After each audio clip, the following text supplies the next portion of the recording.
welcome back to Hammer Horror in Order, where the premise of the series is right there in the title. We're going through all the Hammer films, Hammer Studios horror releases, and their thriller releases in the order in which they were released. And we've worked our way up to 1964, in particular, April 19th of 1964. And this is actually a thriller from Hammer, and it's called Nightmare. It also had another title that I was kind of unsure in what I could find that it actually got released under this. If it did, it was, I'm not sure if it was in the US or the UK, because it looks like this actually did get released. I guess it had like a small release, limited release in London in April of '64, and then it got a wider release couple months later. I never saw an official US release date for this, but the other title was, and this one's spot on. Like, Nightmare is kind of like, hey, what's going on here? But this one's more like, we're just telling you what's going on here. The title is, here's the knife, dear, now use it. So thankfully they rethought that. Yeah. Yeah, let's downsize this in a little bit to just Nightmare. I think I saw something from Jimmy Sangster, who, is, we've talked about him a ton throughout this series. He was the producer of this movie and he wrote the movie.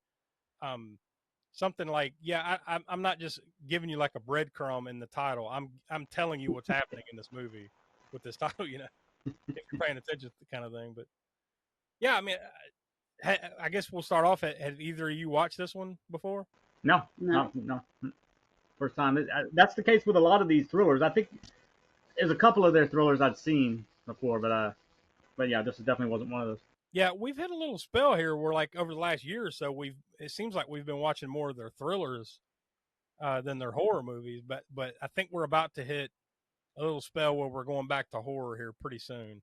Yeah, it definitely felt like that a while back when we were doing the addendum. Those ones that we missed, because those were like pretty much all thriller. I think maybe there was one other one that wasn't. And I think that's why originally when we were putting this list together, we had kind of lost some of those in the shuffle because they weren't horrors. Yeah. Based on some of the lists that we were seeing. So we finally did the homework and put together the proper list, and now we're finding all these thrillers as well. And spoiler alert for the end of the show, we'll tell you what we're going to be watching next month. It's another thriller. So we got at least one more before we get back to horror. But I mean, to say all that, I'm not disappointed in these. No, most of these have been watchable or at least halfway decent, right? And this one joins that. It's a solid flick. Yeah, it's like we were kind of talking off camera. It was Hammer, of course, is not the most well known for their thrillers. They're more, of course, well known for their horror films. So I mean, it'll be good when we get back to those. But yeah, by no means are their thrillers terrible. Just some of them are a little bit more by the numbers than others, I guess. To me, like with everything Hammer so far, for the most part, it's been varying degrees of pretty good. Yeah. It's either decent to great so far. I think as far as our ratings are concerned, there's only a couple that we kind of quote unquote consider stinkers, and that was the Stranglers of Bombay and when we watched The Damned. Those we kind of didn't like quite as much as everything else. Yeah, but they're still, that being said, they're still competently handled. It's not like we're giving them. It's almost like you can't really compare those 1s and 2 ratings or whatever it was we gave those to 1s and 2 ratings on other of our shows that we've done, because some of those 1s and 2s we've given out have been to whatever, real stinkers, terribly made movies and terrible storylines and all that. At least with Hammer, you're going to get quality filmmaking and cinematography and all that stuff. It's just what you think about the storyline, right? Yeah, I mean, our lowest rated one was The Damned, and we gave that a hammer and a quarter. And with even that, at some point, I would go back and watch that again. It's not like I'm beating down the door to watch it again, but I would watch it again. Yeah, but this one was directed by Freddie Francis. Now we had to go back a little bit. This is the second movie that Freddie Francis did for Hammer, and the first one being Paranoiac, which we watched at some point last year, which was once again another thriller, very similar in a lot of ways to this one too. And it was, like I said a minute ago, it was produced and written by Jimmy Sangster, who's done a ton of stuff throughout Hammer's history up to this point we worked up to in 1964. A lot of this is littered with Jimmy Sangster's work. And it stars David Knight, Moira Redmond, and Jennie Linden, who I kind of recognized a couple of faces in this one, but I couldn't peg it kind of thing. You know what I mean? Like, it's like, I've seen this person, but I don't know what it was. And I didn't go back and connect all the dots and everything. But like this is definitely outside of the usual cast of people for Hammer movies, right? Yeah, Like and I know. We noticed that when we were watching it as the credits were coming up. And the only ones I really now, before I go any further with this, some other super Hammer fans or whatever will be like, "Wow, I can't believe you didn't recognize her from this movie or him for that movie." No, I mean, I love Hammer, but yeah, this is why we're doing this series. I don't think any of us are that well versed in Hammer that we can tell you right off the bat like who this person was and what movie they were in outside of like Christopher Lee or Peter Cushing, et cetera, et cetera. But yeah, notice going through the credits at first. The only ones I noticed were Jimmy Sangster and Freddie Francis as far as Hammer kind of regulars, and those were behind the camera. In front of the camera, I didn't recognize. I'm sure they've been in other ones, other Hammer films. We'll get to them, but they weren't instantly recognizable as being in other Hammer films to me. Yeah, the one that I recognized that I didn't get to look up deep was Jennie Linden, who played Janet in this movie. Mm-hmm. She's the one that looked the most familiar to me from something, but I'm not sure exactly what it was. Because even when I looked at her filmography, I'm like, I don't know if I've seen a lot of this stuff. So I must have seen something with her in it at some point because she looked recognizable enough. Lord knows, like I'm sure some of these, because I've watched a lot of Doctor Who in my day. Yeah, me so too. Yeah, there's a chance that some of these have crossover with that, right? Because very, very, very well could have. Yeah, all around the same time period, and they made 1 billion episodes of that back in the day. So maybe I recognize some of these people from that. But yeah, I mean, the general premise of this movie is now that's the one thing too that you find. Maybe it was a Jimmy Sangster thing. Maybe it was just movies at the time. Maybe it was a Hammer thing. I'm not really sure what the formula is. Gaslighting. It's yeah, always gaslighting with these, especially with these thrillers, right? yeah, and that might be just a thing. Well, probably is kind of a thing of just classic thrillers in general, right? But certainly, the ones pretty much most of the ones we watched for Hammer have that kind of premise. At least this one had, and we don't do full spoilers on this because not like, on the All American Spook Show podcast that comes out every week, we do spoilers on that. So if you ever listen to that podcast or you check it out right here on our YouTube channel, we're going to spoil the movie for you. Here, we're just giving you little bits, hit the highlights and, give you our thoughts and get out. But I don't want to say what the big twist is, but at least this one had a couple pretty good twists toward the end, right? And you get, it's almost like double gaslighting. Get the old double reverse gaslight going on here. But the one thing I knew there was going to have to be something else though, because the big reveal that you're kind of building up for the first part of the movie happens literally like halfway through the movie. Yeah. I'm like, wow, okay. And then I look at there's still like 35, 40 minutes left in the movie. I'm like, well, something else has got to happen here. Whatever it's going to be, we'll find out. So, it was interesting. It was interesting plot twist, but that must have been, like I said, I don't know if it was a Jimmy Sangster thing, a Hammer thing, just movies, maybe the influence of Alfred Hitchcock. But it seems like a lot of these type of movies are just like somebody lying to somebody to make them think they're crazy first for a reason.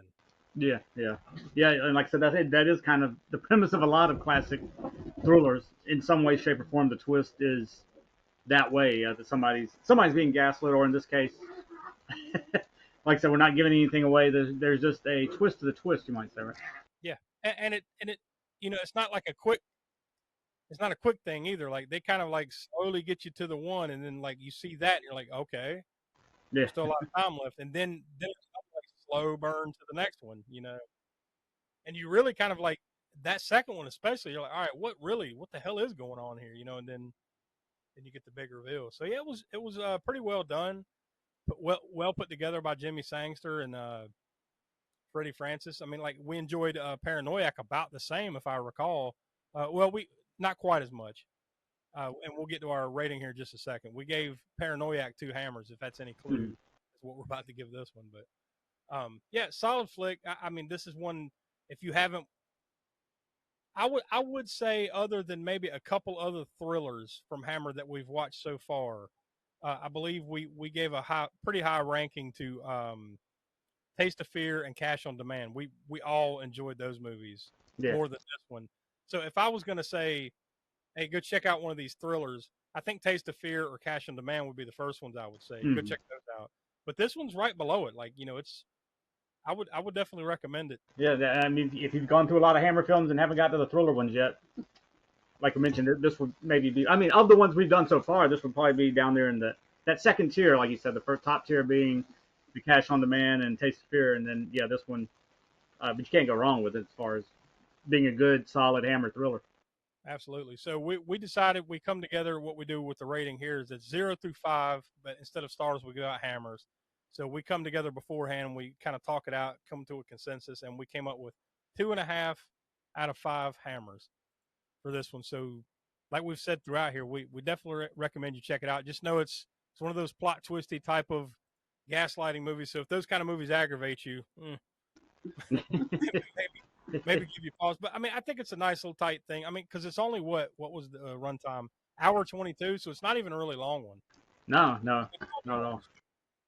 It moves along pretty quick. Yeah, so pacing is definitely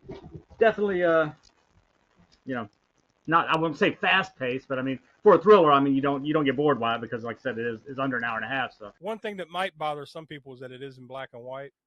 So just that's another fair warning. Like some people are, I don't like black and white, So I'm not sure. I never did. I did see some stills that were colorized or colored, but I never saw if it ever got a color release anywhere else. It might have here in the U.S. Yeah, I haven't really dug into that to see. I mean, what I would think it would probably be just the influence of Psycho on the thriller genre and things, because Psycho came at a time when color had been going for a while. I mean, it came out in 1960. Yeah, Psycho did. Yeah, so I mean, this is 1964, and they're still Technicolor process. All these color processes have been going on for a while, and then Psycho came out and did that. And I think some other people who kind of wanted to, they like that aesthetic or whatever of the thriller being in black and white. They kind of, I feel like that's probably what Hammer did, kind of following that, but I haven't looked into that yet. Maybe by the time we come up to do the next thriller, I'll dig into that background to see exactly why they shot all these thrillers in black and white. But that would be my guess. You don't have to wait long for the next thriller. Now, I'm not sure if this one's in black and white or color or not, but we'll find out next month. And we're going to be talking about, this is one I've never seen. It came out in just a month later after Nightmare. It's called The Devil Ship Pirates. Well, it has a very interesting title, but again, it's one I haven't seen yet, so I'll be looking forward to it. I think this is more of one of those kind of action adventure thriller type movies. This isn't like the mystery thriller, who shot who, gaslighting type thing, I think, just on the surface. So yeah, we'll find out next month. So for Donnie and Will, who could be with us, Tiana, the Professor Smoke, I'm Josh. We are from the All American Spook Show podcast, which you can listen to every Monday at 6 p.m. East, wherever you get your podcasts, or right here on the YouTube channel. And we also encourage you to like, subscribe, all that stuff. And stick around here on the YouTube channel. Check out our other series, such as Video Vortex, Grindhouse Gutter, lots of cool stuff going on. And also visit aaspookshow.com. So we'll talk to you next month.